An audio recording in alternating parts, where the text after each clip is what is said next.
ചെടിച്ചട്ടികൾക്ക് ഒരു 10,000 രൂപ കമ്മീഷൻ വാങ്ങിയതിൽ നടപടി വന്നു.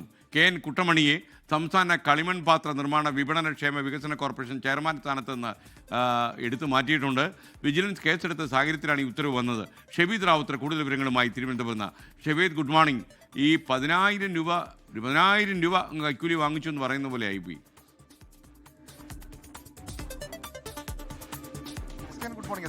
ഞെട്ടിപ്പിക്കുന്നത് അല്ലെങ്കിൽ നമുക്ക് അത്ഭുതം തോന്നുന്ന ഒരു സംഭവമാണ്. ഏതൊക്കെ വിധത്തിലാണ് അഴിമതി എന്നുള്ളതാണ് ഏറ്റവും പ്രധാനപ്പെട്ട കാര്യം. അതിൽ വകുപ്പിന് തന്നെ വലിയ നാണക്കേടുണ്ടാക്കിയ ഒരു സംഭവമായി KN കുട്ടമണിയുടെ കാര്യം മാറിയിരുന്നു. കേരള സംസ്ഥാന കളിമൺ പാത്ര നിർമ്മാണ വിപണന ക്ഷേമ വികസന കോർപ്പറേഷൻ ചെയർമാൻ സ്ഥാനത്ത് നിന്ന് അദ്ദേഹത്തെ മാറ്റണം എന്നുള്ളത് ഇന്നലെ ഈ വിജിലൻസ് നടപടിക്ക് പിന്നാലെ വകുപ്പ് മന്ത്രി തന്നെ കർശന നിർദ്ദേശം നൽകിയിരുന്നു. ഇതിന് പിന്നാലെയാണ് അദ്ദേഹത്തെ മാറ്റി ഇപ്പോൾ സർക്കാർ ഉത്തരവിറക്കിയിരിക്കുന്നത്.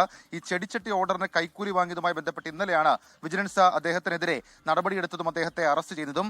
മാത്രമല്ല, തൃശ്ശൂരിലായിരുന്നു അദ്ദേഹത്തെ വിജിലൻസ് പിടികൂടിയത്. 10,000 രൂപയാണ് ഇദ്ദേഹം കൈക്കൂലിയായി വാങ്ങിയത്. CITU സംസ്ഥാന കമ്മിറ്റി അംഗം കൂടിയാണ് ഇദ്ദേഹം എന്നുള്ളതും ഏറ്റവും പ്രധാനപ്പെട്ട കാര്യം. വളാഞ്ചേരി കൃഷിഭവന് കീഴിൽ വിതരണം ചെയ്യാനായി ഓർഡർ ചെയ്ത 5,372 ചെടിച്ചട്ടികൾക്ക് ഒരു ചെടിച്ചട്ടിക്ക് 3 രൂപ വീതം നിർമ്മാണ ഉടമയോട് കമ്മീഷൻ ആവശ്യപ്പെട്ടിരുന്നു. ഈ തൃശൂർ ചിറ്റിശ്ശേരിയിലെ കളിമൺ പാത്ര നിർമ്മാണ യൂണിറ്റ് ഉടമയോടാണ് കമ്മീഷൻ ആവശ്യപ്പെട്ടത്. കമ്മീഷന്റെ ആദ്യ 10,000 രൂപ തൃശൂർ വടക്കേ സ്റ്റാൻഡിലെ ഇന്ത്യൻ കോഫി ഹൗസിൽ വെച്ച് കൈപ്പറ്റുന്നതിനിടെയാണ് വിജിലൻസിന് ഇക്കാര്യത്തിൽ വിവരം ലഭിക്കുകയും വിജിലൻസ് ഇയാളെ അറസ്റ്റ് ചെയ്യുകയും ചെയ്തത്. ഇക്കാര്യത്തിൽ ഒരു വിധത്തിലുള്ള അമാന്തവുമില്ല, നടപടി ഉണ്ടാകുമെന്ന് മന്ത്രി OR കേളു തന്നെ ഇന്നലെ വ്യക്തമാക്കിയത്. ഇതിന് പിന്നാലെയാണ് അദ്ദേഹത്തെ ചെയർമാൻ സ്ഥാനത്ത് നിന്ന് മാറ്റി ഇപ്പോൾ സംസ്ഥാന സർക്കാർ ഉത്തരവിറക്കിയിരിക്കുന്നത്.